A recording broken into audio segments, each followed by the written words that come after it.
This is American Real, where we aim to inspire, empower, and enlighten you through the stories of our guests. Here's your host, Roger Brooks.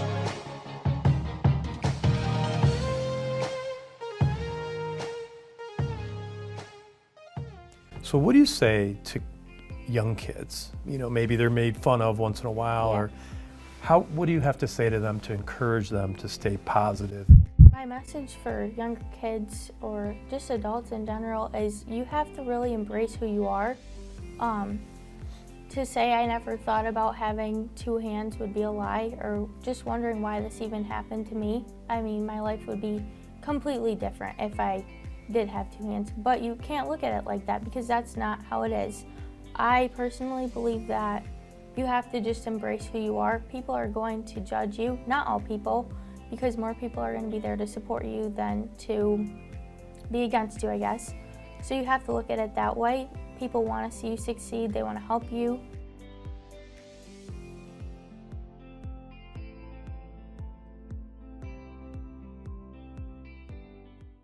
Let me guess, you're an entrepreneur looking for ways to grow your business online. And you've probably tried everything to grow your business, including social media, SEO, even paid ads, only to find out that nothing truly works. So what if I told you that writing a book that goes on to become a bestseller is the magic wand, and that you can do it in as little as 30 days, 2 weeks, or even over a weekend in some cases, without spending more than 10 minutes a day? Would you be interested? My name is Roger Brooks, and I'm the founder and host of American Real TV, where I interview world-class guests to empower others through the essence of story. But I didn't get here overnight, and my mission certainly doesn't end here. Ever since I was a little boy, it's been my dream to empower others through the craft of writing and storytelling. And throughout my life, I came across several mentors who pushed me toward my passion for writing books and helping others to do the same. There is no greater joy than to be working with aspiring authors and to help them establish true credibility within their industry by writing and publishing their first book, which I'm proud to say have all gone on to become bestsellers. Now, you're seeing this video because I just opened enrollment for my new book writing program, where I promise to take you from page 1 to published in 90 days or less. I will be personally working with you to overcome the same fears and obstacles that kept me from pursuing my dreams all of those years. Simply click on the link below to see how I could help you become a first-time best-selling author. I look forward to seeing you on the inside. This is American Real. I am Roger Brooks. My guest today is Alexia Michitti. You are a high school senior at Vestal High School, and you're part of the New Visions Business Academy. In your free time, you enjoy freestyling and playing soccer. You're also a guest freestyler on the New York Red Bulls street team. Currently, you're in the final stages of completing your Girl Scout Goal Award project. Alexia, welcome to the show. Thank you so much for having me, Roger. I appreciate it. So let's start with this Girl Scout Goal Award project that you're up for. Tell us a little bit about that, the background, how long you've been in Girl Scouts, and what this really means to you. So I've been in Girl Scouts since kindergarten. I'm a senior now. My closest friends were in Girl Scouts, so I just stuck with it. There was a small little break I took in middle school. I've gone camping, I sold the Girl Scout cookies, all of that stuff. So in order to get your Gold Award project, you have to complete 2 other awards ahead of time. The Bronze Award, which we helped a local organization called Project Paw. We helped pick up and kind of remodel their organization for the cats. For the Silver Award, I worked with 2 of my closest friends for a basketball program called Mini Vinnies. And then my Gold Award project. So my Gold Award project, I created a brand called PositivTV, and I create videos that spread positive messages on social media. So how did I get there? So my mom is a elementary teacher at Vestal Hills Elementary School. I went to Vestal Hills myself, K through 5th grade. And they stress character education. So the pyramid to success is mostly what it's called. Traits like acceptance, hard work, determination, skill, action, stuff like that. Wow. So they had puppet shows to deliver the messages. So in kindergarten, I was like, this is awesome. Like, yes. But then when I was in 4th or 5th grade, I was like, no, like the puppet shows were cool. Don't tell my mom she was one of the puppets. But I was like, the puppet shows are fun, but this isn't like interesting to me anymore. So I kind of just kept that in the back of my head. Like, I didn't really think it would affect me later on in my life. I mean, I was in 5th grade, like I wasn't really thinking about it. And then 3 years ago, my mom was speaking with her coworkers, and they were like, we need to get the character education and pyramid to success at a bigger, more interesting way for the students. So I was like, hey, I can make videos that deliver these messages, and I can use it for my Gold Award project.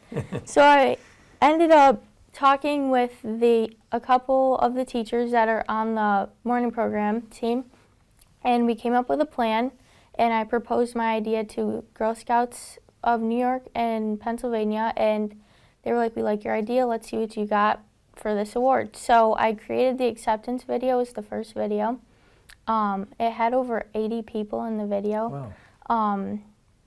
The opening scene, I had about 70 different people, like just their eyes, because everybody has eyes. Even if you're blind, you still have eyes, and nobody could see that. There was people in the video that were even blind, and you wouldn't even know that because we all are human. So that's kind of the point I was trying to get across for the acceptance video, and that even with all of our differences, we still are human. We need to be one together.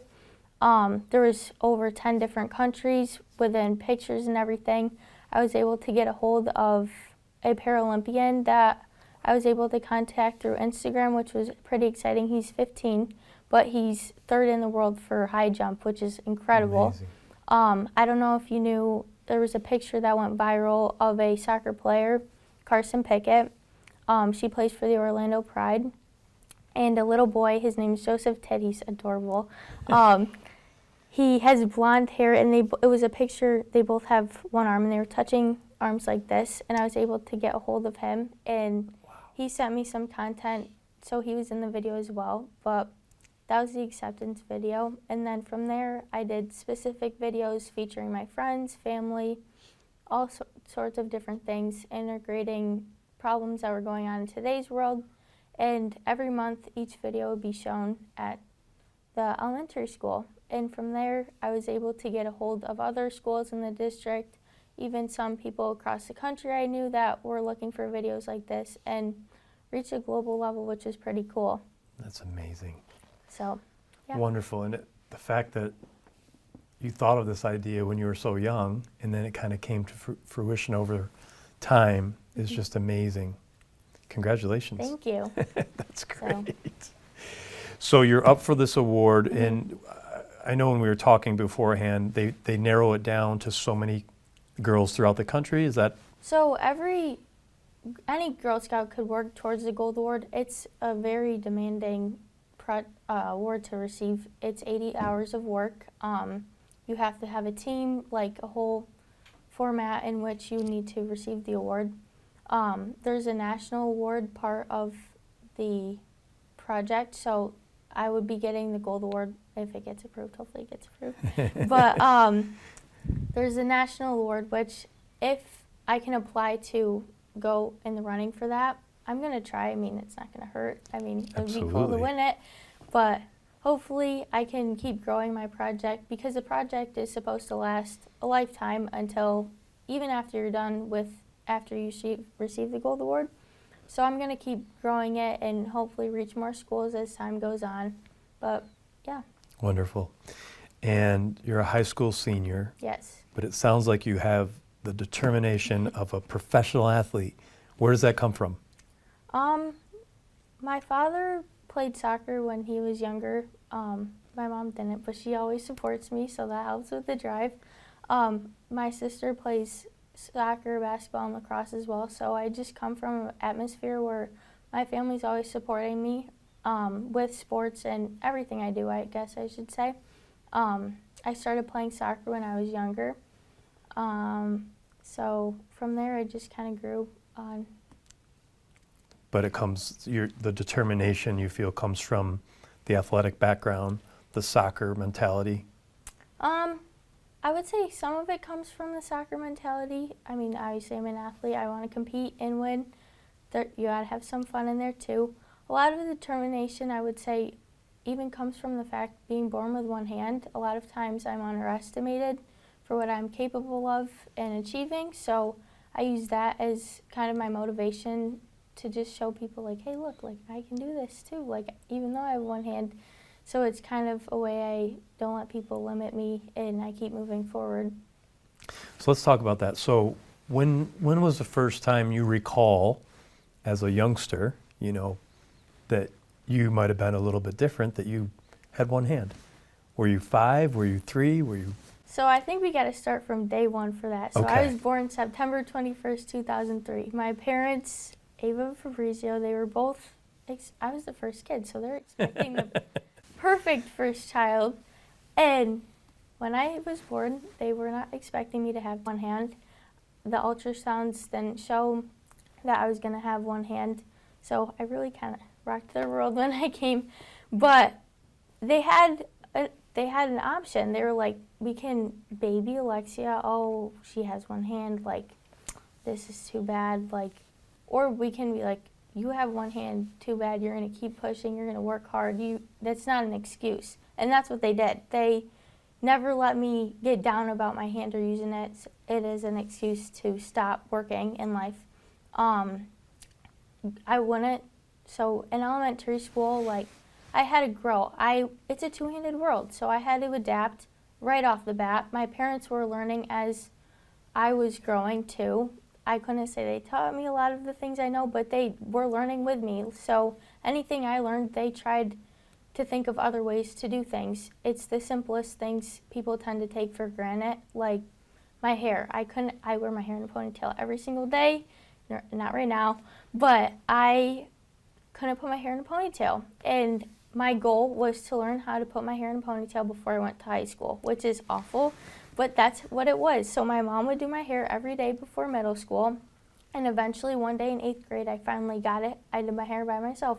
Wow. And that was like a huge milestone for me, or even tying my shoes. Growing up, I had 2 main role models, I guess you could say, Jim Abbott and Bethany Hamilton.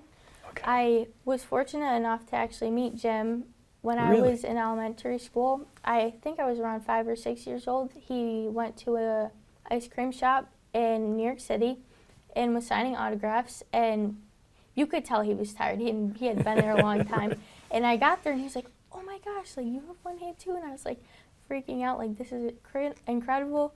And I was like, can you teach me how to tie my shoes? And that's how he taught me, and that's still how I tie my shoes today. How old were you when that happened? 5 or 6, I would say. I was young, but I remember it to this day. Great. He signed a baseball. He gave us his email, like if we ever needed anything. I can tie my shoes, but only like casual walking around the street. They don't really stay tied. Like if I'm playing for soccer, they need to be tight. Mm-hmm. Thankfully, I have great friends that tie my shoes every day at soccer practice, which is nice, or my sister will do it, or my parents. I'm wearing Vans because they don't have shoelaces, so that's just a little life hack I picked up along the way. But I would say just growing up, having those 2, Bethany and Jim, as role models was great. But in today's world, society, there's such an open network for people with one hand or any disability really. There's the Lucky Fin Project. It is an organization that raises awareness for people with upper limb disabilities like myself. 2 years ago, so every year they have a convention, I guess you could say, and people from all over the world fly in to this. It was in Michigan when I went, it was 2 years ago, and you just talk to each other. And it's nice because I don't really know anyone in the area that is like me.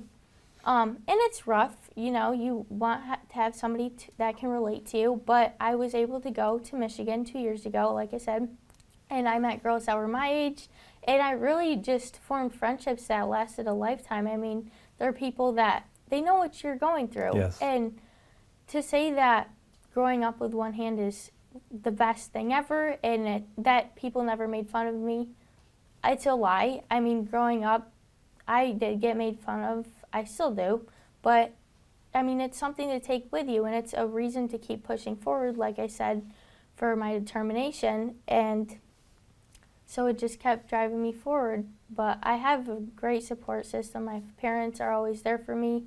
They want me to keep growing. They're, hey, look at what, you should try this. I played basketball, and that's a two-handed sport, but that didn't stop me. I played softball for a small period of time, but yeah. So. That's amazing. Yeah, and I followed Jim Abbott for a while because I was a pitcher myself, so I was always fascinated with how he was able to do it. Yeah. And he was so fast, and it just, you know, at that time, it just showed me that if he could do this and have that type of determination and drive, then wow, you know, anyone could do anything. Yeah. That's how I learned how to throw. So I played softball for only 2 years, but when I had to throw the ball, I would catch the ball in the glove, and then I would put the glove underneath here, and I would reach for the ball and then throw it. And I remember in the backyard just practicing just that motion with my dad and my sister, just being able to lock that down. I have tried prosthetics in the past. I was young when I had prosthetics. I'd go to Philadelphia Shriners Hospital, but just the everyday prosthetic just didn't fit me personally. I didn't really like how it worked. I felt like I could do more without a prosthetic. I have a prosthetic that's activity specific that I still use today for push-ups and weightlifting. Really? Yeah. So I even incorporate that into my freestyling if I have to do a handstand or a cartwheel or anything like that. Interesting. But And you have to think about and wonder as technology progresses, you know, maybe 10 years from now there'll be something amazing. Yeah. Do you ever think about that or read up on things like that? Not as much as I used to when I was younger. I really would follow to see what the next move was. I definitely believe that we can reach a point where weightlifting and everything like that will become something that will be easier. My prosthetic weighs like 2 pounds, so it's like, that's heavy. Yes. Even though it may not seem like that, but hopefully over time it'll become less bulky and more efficient. For what we have today, I would say that's the best, but I'm sure over time everything will be getting more modern and progress. Absolutely. You know, it'll be really interesting to see what happens. And you know, I've seen different videos and whatnot over the years of children, you know, whether it was an arm or a leg or, you know, something where they have a prosthetic. So I'm sure in some cases it could be helpful, just like you use it with your, you know, for your push-ups and handstands. But it'll be interesting to watch the technology as time goes on. Yeah. So what do you say to young kids, boy or girl, 5, 6, 7 years old, where you once were, who are, you know, they you know, maybe they're made fun of once in a while, or what do you have to say to them to encourage them to stay positive, and how you were able to kind of get over some of those, you know, I guess bullies, if you will? So for my message for younger kids or just adults in general is you have to really embrace who you are. To say I never thought about having 2 hands would be a lie, or just wondering why this even happened to me. I mean, my life would be completely different if I did have 2 hands, but you can't look at it like that because that's not how it is. I personally believe that you have to just embrace who you are. People are going to judge you, not all people, because more people are going to be there to support you than to be against you, I guess. So you have to look at it that way. People want to see you succeed. They want to help you. Having a good support system and people, surrounding yourself with people that are like embarrassed to see you. You have to embrace who you are. And it's an adventure. I mean, every day you're going to learn something new on how to do a different activity. I had to learn how to drive a car last year because I got my license. There's always something there's a problem that always needs to be solved, but you really just need to accept who you are. So that would be, and for the parents, I would say throughout the time you have to constantly be pushing your kid to their max limit. You shouldn't shut them down for who they are. Always be pushing them to do something new and access more and more, because that's how we're going to keep succeeding and thriving throughout the world. No, and it sounds like from your story, your parents from day one were like that with you. They were pushing you, which is so wonderful to hear, because I'm sure it's not easy to do that, right? I mean, when our daughter Alexis was born, she had a severe, what's called a hemangioma or tumor on her eye, and she had to go through about 7 surgeries before she was 2. Wow. But very similar, like she, you know, we tried to, you know, she was different because she looked different. Yeah. And there were some people that, you know, that would ask questions, and people that even questioned, did we hurt her, you know? So it's a very difficult situation, nowhere near in comparison to your situation, but we went through it a little bit, but we had the same mindset, like, let's not let this stop her or us. Let's move forward. So it's great, so great to hear that you had that family support to make you who you are today. Yeah. I'm really blessed to have a family that believes in me, and they're always wanting me to do better in life, which is awesome. Yeah. And you're the oldest? I'm the oldest. Of how many children? 2. So it's me and then my younger sister. She is, so Gianna is her name. She's 15. She's awesome. She's like my little side buddy. She's always there for me. If I have to go to a Red Bull game, she always comes, and she's taking pictures of me, and she's a lot of times behind the camera for me, but I couldn't say that she was never there to support me the whole time. But she's like my buddy that always comes with me wherever I go. That's awesome. But she's gonna make big moves in the world, I would say. She's got a lot. She's gonna be changing the world herself too, so. Wow, that's great. I'm not surprised. Yeah. So let's talk about freestyling. Yes. So I think I know what it means, but can you explain what it is? So freestyling, or juggling, I guess you could say, is when you have a soccer ball and you do a whole bunch of crazy soccer acrobatic tricks. So I can balance the ball on my head like a seal. For how long? The longest I've held it on there was 25 minutes. What? My eyes hurt really bad because I was like looking at it. But 25 minutes. My sister was actually timing me.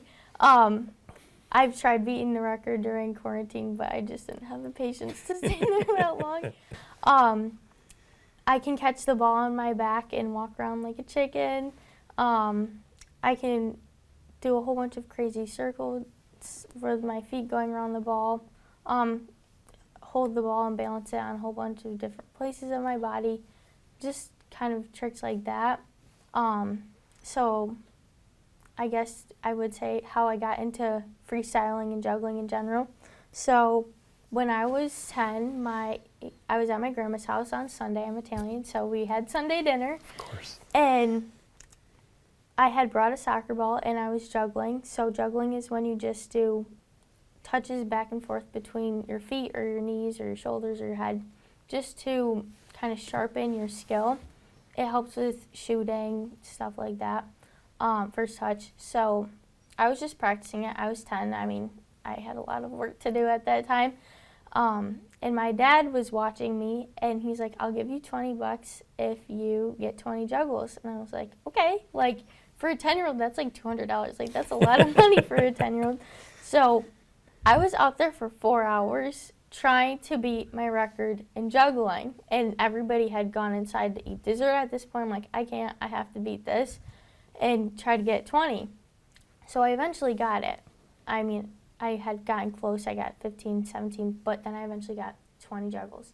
So I went inside to my grandma's house and I was screaming. I was like, Dad, I did it, I got it. And he's like, prove it. And I was like, what? Like, this just took me 4 hours. And he's like, prove it. So I went back outside and I got 20 juggles. And I said, I got it. Where's the money? And he's like, all right, fine. So he gave me the $20. And I kind of just like left juggling on the side. But as I went back to practice for soccer, I had practiced a couple times a week. They would always be like, you need to practice juggling, not just to me, to the whole team. And I was like, oh, like, I like to juggle, I guess. So they would always be like saying, beat your record, beat your record. So my record started as 20, eventually got to 30, 45. I have all my records written down from the years. That's great. But my current record is 3,305, which took 3 hours to do. So juggling gets boring. So because it's so long and it's just back and forth. So this is where juggling turned into freestyling for me. So once I hit the hundreds for juggling, I was like, this is not really interesting anymore. So there was a little boy who was my age, and I went on YouTube and I subscribed to him on YouTube, and I watched him juggle. He was doing tricks though within his videos. So he was catching the ball on his back, doing around the worlds, which is when you swing the ball around, your foot around the ball. A whole bunch of small tricks like that, catching it between his knees. So I was like, I can do that, like I can try that. So I learned from him. Cristiano Ronaldo, Lionel Messi, all the big players were also doing tricks on YouTube, so I just kind of learned from them. Like I mentioned, I play basketball, so in 7th grade I tried out for the basketball team. I was pretty confident going in to try out, but I didn't end up making it. When I got in the car, my mom said, when one door closes, another one opens, everything happens for a reason. And me being the middle schooler, I was like, yeah, right, Mom. Put it in the back of my head. I still remember what she said, but I just kind of forgot about it. I had soccer practice the night after I found out I didn't make the team, and I was crying the whole practice. I was devastated. But I was walking out of practice that night, and there was a sheet, like a flyer on the door, and it said freestyling classes. And I was like, Mom predicted the future. And so I was like, of course I'm going to sign up for this. Like, I love to juggle. And it said on the flyer, if you love juggling, this is the class for you. So I asked a couple of my friends to come with me to the class, and I went. His name was Benny Kelman, who was teaching the class. And I knew him. He had run some small training sessions before, but I didn't really think about this. So I went to the first class, and juggling and freestyling is such a tedious, like precise sport, I guess you would say, that you have to have patience for it. And my friends didn't really have patience. So I didn't see them there the next time. But I went and I kept going, and I really enjoyed it. And from there, I just kept practicing. Benny would give me a couple of tricks to go home with, and then the next week I'd be expected to go back knowing how to do those tricks. And I did. I loved doing it. I practiced probably 20 hours a week, which is a lot considering high school and everything. But it's something I enjoy doing. I practice juggling to the beat of songs to help with rhythm, and just so it's more interesting.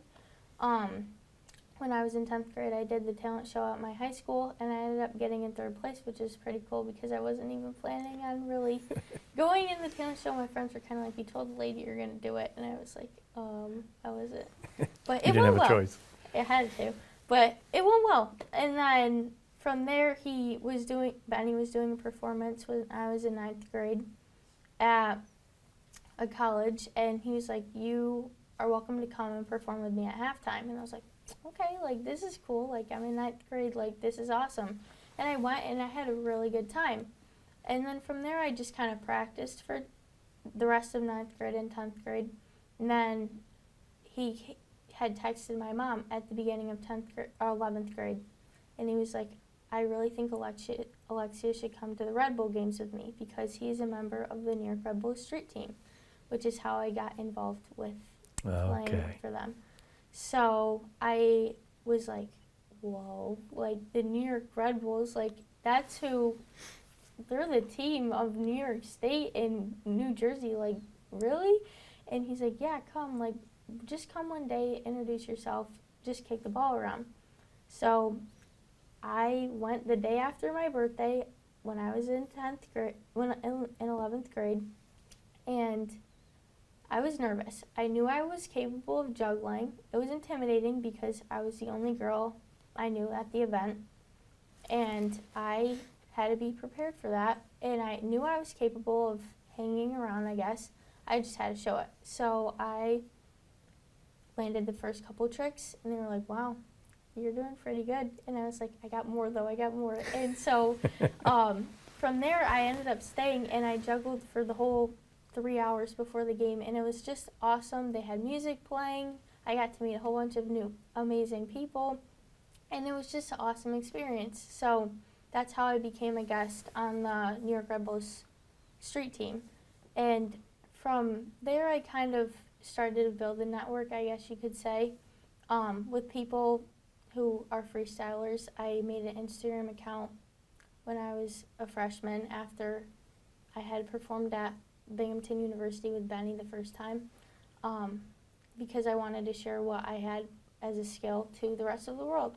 And so I just have been making videos since. I was actually featured in Alex Morgan's video over quarantine. She's my favorite soccer player. I remember I was sitting in my kitchen, I was on my phone, and she happened to have a contest going on, and there was a hashtag she made, and I had posted a video the day before using her hashtag, but I didn't know it was for a contest. I just used it so I could get more views on my video.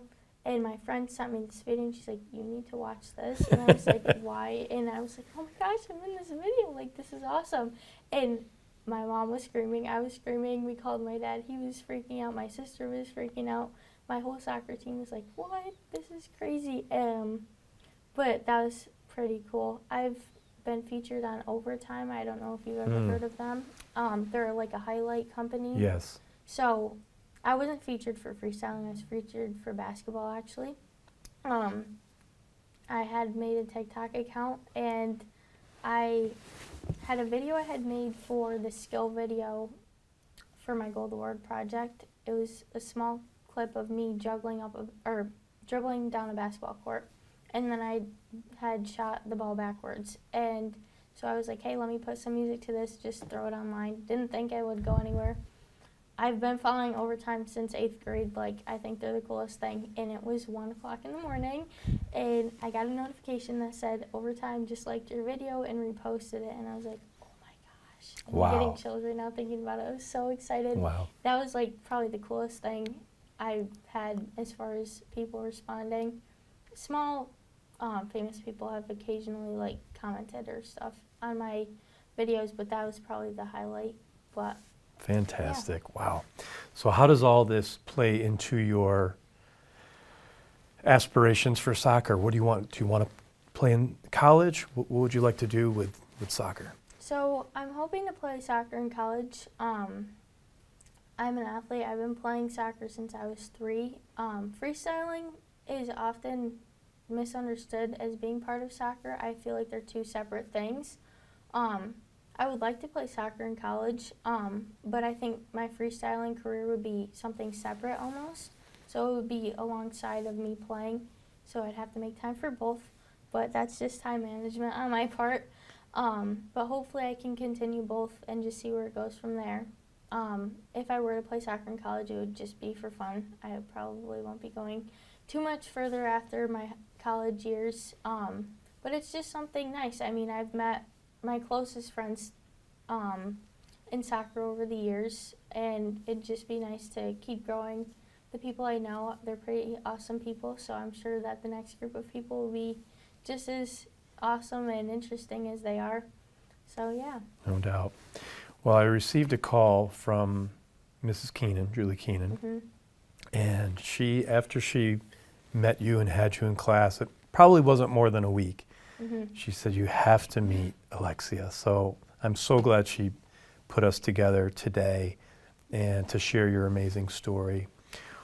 What's next? I know you're still so young, but what are you thinking about for college? Do you have any ideas where you want to go? So right now I'm looking to go into communications. As far as a degree, I'm looking at Ithaca College for where I would continue after high school. So communications. So my ultimate goal in life, I guess you could say, I don't know what the specific job would be for this, but my ultimate goal in life would be to make the line or divide, I guess you could say, between athletes with disabilities and without disabilities is small, or just completely get rid of it. So I'll explain that because it kind of sounds crazy. So like I said, I played soccer growing up, I played basketball growing up, and I played with people with two hands who didn't really have any disabilities. And it was never really thought about myself being different as anyone unless I was being made fun of or something. So I've learned over the years that there really isn't a need to there is. So there's the Paralympics and then the Olympics. Mm-hmm. But both groups of athletes are already pushing themselves to their max capacity and how good they can be and just to be great athletes. I feel like we can start integrating athletes with disabilities more into our regular society, I guess you could say. Both groups of athletes are incredible. I mean, they're the Olympic level. That's the highest you could get, right? I know right now there's a girl, Carson Pickett, like I mentioned. She's in the National Women's Soccer League. She has one arm like me. Shaquem Griffin is on the Seattle Seahawks. He starts and he plays for the Seattle Seahawks. So those are just two specific people. Jim Abbott, Yep. He made it to the Olympics. On the regular team, he wasn't on the Paralympic team or anything. So I think that would be just an awesome thing to start merging our groups together and taking away the separation, I guess you could say. And why is that? Why are you so determined about that? I think most people, for me, I'll speak on behalf of me. Growing up with a disability, I didn't like being known as the kid that's different. I just didn't like that idea. I believe that being treated the same as everyone else, I look different. I have to accept the fact. That's just the reality. But knowing that I can be treated equally as everyone else is just a nice thing to know. I feel like a lot of times people misunderstand the fact that we have to treat you differently because you're different. And I think that's not what people want as far as having a disability. They just want to be treated like everyone else. I mean, everyone's human, right? And we should just treat each other like that. Nothing different, nothing special, just together, equal grounds, I guess you could say. So I think that would be a cool thing to address as time goes on, just having the experience from young years to now, and hopefully in the future, just bringing the two groups together as much as possible. That's amazing that you're even thinking about that. That's great. What would you say to, I think about, like, there's got to be a chairman of the Paralympics committee, right? Mm-hmm. It's a whole organization. Yeah. And I would assume that there would be some pushback, Yeah. or a lot of pushback. Yeah. What would you say to those people about why it's so important to try to integrate? I think everybody has something they can contribute, both on and off the field. I think this would be a great message to get people of both groups starting to mix, and that's just a great way to show unity, I guess you could say. For people in the Paralympics, you have to be classified. So I've looked at the Paralympics myself. I am born without my right hand, so I am only missing my right hand. And I would only qualify for a couple track and field events. So I couldn't really, and I'm not interested in that. But a lot of athletes, I would have thought I would have played basketball, but in order to play basketball in the Paralympics, you have to have a leg disability, so you have to be in a wheelchair or something along those lines, so I didn't really fit any of the classifications, or else I would have probably pushed towards that, but that didn't happen. But I would say, as far as if I were to speak to a chairman or someone of a higher level, that it's important that we push athletes even more, I feel like, to lower the divide, because I think it's possible. I just feel like we haven't really thought to that layer yet, which I'm not saying we couldn't. It's just somewhere we haven't gotten to yet. And like we mentioned earlier with the prosthetics and where technology is going, I think there's going to be ways that we can pull that type of thing for training and stuff to help us push to the next level. Fantastic. And as you're saying that, Alexia, I can't help but think about the importance of mindset, because to me this all comes back to mindset, right? You could feel sorry for yourself, you could, maybe come from a family that's not as supportive as yours was, but this all comes down to mindset, doesn't it? Yeah. So the mentality part of it is huge. Growing up, like I said, people, they underestimate you. I mean, I'm a step behind everyone else. I have one hand, and in order for me to get ahead, I have to go 2 steps forward just to catch up. It helps you drive yourself. It's the rush of defining limitations for myself, at least. Just being able to push and keep working. You want to be able to do something that somebody probably thought you weren't able to do. Even just tying my shoes, like, hey, look, I can tie my shoes. Can tie my shoes with one hand. Like, that's cool, And just being able to push yourself to the next level, I think, is what helped me drive myself through. But yeah. And no matter where you go in life or what you do, whether it's soccer or your career or college or whatever it is, that mindset mentality is so important, isn't it? Yeah. So, for the, like I said, having a support group is the best. You have to believe in yourself. I mean, at the end of the day, you're the person that's going to be there for you. You're there for yourself. So just believing in yourself, you have to embrace who you are, like I said. Obviously, you want to push yourself to be the best you can be, but you also have to learn along the way what fits for you. You don't want to overdo it or stress yourself out or do anything along those lines. You have to be comfortable with it, but you also have to go out of your comfort zone to keep moving forward, because with growth comes uncomfort, and you have to keep pushing yourself to that limit, which I think is a very important thing you have to know. 100%. Wow. Well, you have inspired me today, and I'm sure you're going to inspire so many others who listen and watch. When you think about the future, what else are there other passions or ideas? Or what I love about these conversations is you're so young, but you're bringing a whole new perspective to something like the Olympics and Paralympics, and try to, to lessen that divide. I've never heard of something like that before. That's wonderful. But what else do you think about for your future? So for my Gold Award project, I am making the videos for character education. I'm looking at maybe bringing that to another level. I think character education and the pyramid to success is something that needs to be brought to attention more.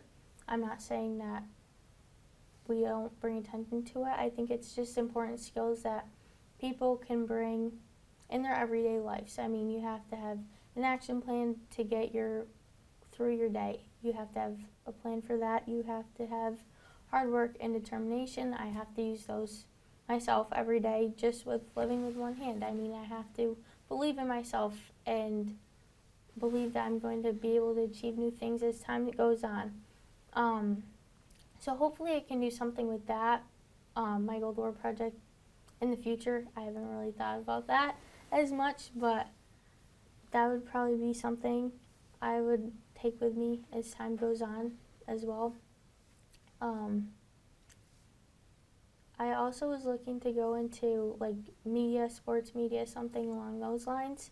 Another inspiration of mine for the videos I made for my Gold Award project were the Nike commercials. So, you know, the over-exaggerated Nike commercials, like just the Just Do It commercials. I think those are the coolest thing. And I would listen to those before my games just to believe in myself, because everybody needs something to get them going before a game. And it's always been like, besides lessening the line between the two groups, disabled and enabled, I think making those commercials would be the coolest thing ever. So that was my inspiration to make the videos. That's how my setup kind of is in the videos I've created already. So hopefully as time goes on, I can have something to do with that. I mean, that's a huge goal to have, and that's very far away from me. That's 5 years away. But hopefully with time I can eventually build to something like that, which would be pretty cool. So I have no doubt that you're going to do it. That's Thank great. Okay, so we've had an amazing conversation. You're so inspiring. And just a couple last questions. I know you work as well. Yes. Can you tell us what you do? So my father owns a pizza shop, and I work there on the weekends. And what's the name of it? Near Pizzeria. That's right. So I work there in the mornings. I do prep from around 6:30 to 11 Wow. on the weekends. And what's prep consist of? So I make the salads, I make the garlic knots, I cook the chicken wings, I peel the chicken wings. Wow. I portion everything, pastas, dressings, all that type of stuff, French fries. And I work there on the weekends. He's owned the business for 20 years. So when I was in 10th grade, I kind of started working there in the summer. Then I started working throughout 11th grade, and now I still work there. Good for you. So you're ambitious. Yes. Now, what do you do for fun to relax? Because it sounds like between school and soccer and everything else, you're so busy. What do you do for fun? For fun, I like to hang out with my friends. I hang out with my sister. I play with my dog, just your regular teenager stuff. But for fun, I also just freestyle. That's what kind of clears my mind, honestly. I know if I've had a long day or had a long week, a lot of times on Fridays after school is done, I'll be in the driveway juggling, and I'll have music on, and I'll just juggle for probably 2 or 3 hours just to clear my mind. But yeah, that's what I like to do. So if we were to look at your music selection, what was the last song you played?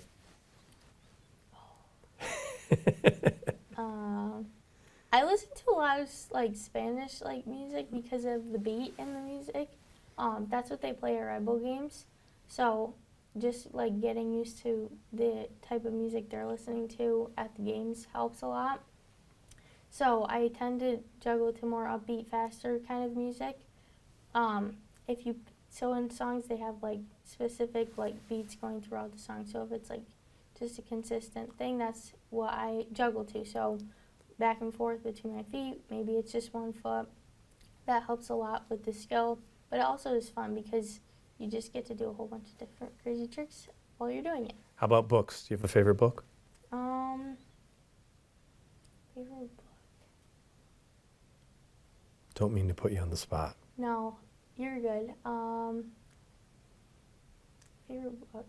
So Gary Vaynerchuk, Yes. I like his book Jab, Jab, Jab, Right Hook. Okay. I had to read that actually this year for New Visions, and I had a presentation on it. But I love Gary Vee. Like he's intense. He's my favorite. Like I'm always watching his videos. I'm listening to his podcast. He does not mess around, but he gets what he wants. He gets his point across, and I like that. A lot of ways I've tackled social media, I've learned from him. As far as networking myself and just in general, I think he's taught me a lot of things from that standpoint. I know, so LeBron James, he has his shoes. He is LeBron's. So he's not endorsed by his own name. He's endorsed by Nike. And I kind of realized that if I wanted to be a motivational speaker in my future, that it would probably not be the best thing if I was endorsed by myself. I'd probably have to be endorsed by another brand, something along those lines, which small things like that, I mean, that's farther down the road, but it's just small things I have to keep in consideration for the time going on. But Absolutely. yeah. And what do you think about, when you think about your future and your personal brand, do you think about that now? Like, are you starting to develop that with your videos? And, when someone thinks about you or sees you on social media, we think about Gary Vee, we think really intense. What is the personal brand that you think you want to deliver? For starters, now I just want to get the positive message, just positivity as a whole, as my highlight for me getting myself out there.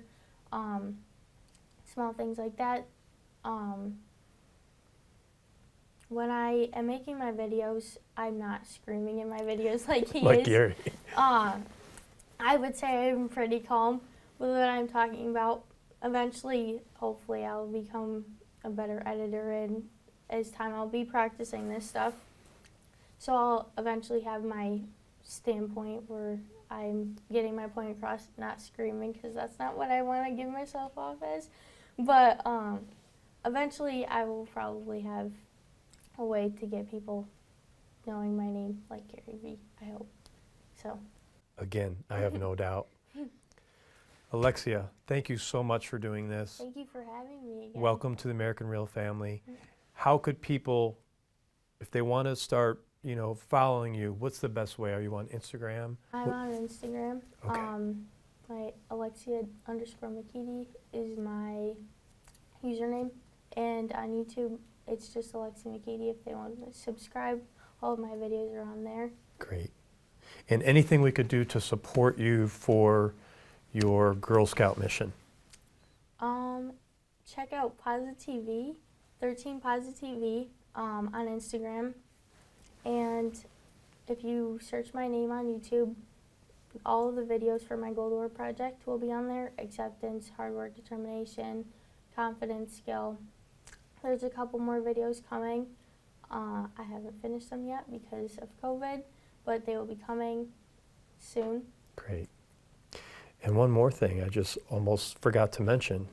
You are the CEO of your current business school project. Yes. Can you tell us a little bit about that? So I'm in New Vision's Business Academy. It is a very vigorous and hard program that is offered to high school seniors. I'm the CEO of the company, 13 Visionaries through Junior Achievement. And for our company, we are creating a product and we have to sell it eventually to the public. So for our project this year, we are going to be selling refresher spray for masks. So it kind of disinfects and has a scent that you will spray on your mask, and lanyards that will let you hang your mask from your neck. That's great. What a great idea. When do you expect that to be ready? Probably in the next 2 to 3 weeks, we'll start selling that. Good. Well, if we're ready by then and we have a link, if we could share it with people, we'll do that as well. Okay. But thank you so much Thank you. for being on today, and we cannot wait to continue to follow you in your career. Thank and you. maybe we'll have you back Yeah. in a couple of years. Awesome. That sounds great. Thanks so much. Thank you. Thanks for tuning into American Real. Be sure to visit our website, americanreal.tv, or search for us on iTunes or YouTube for past episodes. While you're there, please rate us or leave us a review, as that helps others find our show. I am truly grateful and appreciate all of your support. If you'd like to be part of our inner circle or want one-on-one coaching, check out the American Real Learning Academy, where we have self-help groups and courses so you can build the best you. We also have a new Facebook group where you can connect with high achievers from around the world. If you want to go even further, maybe you're determined to write your own book or launch your own podcast, contact me today to see if we could help.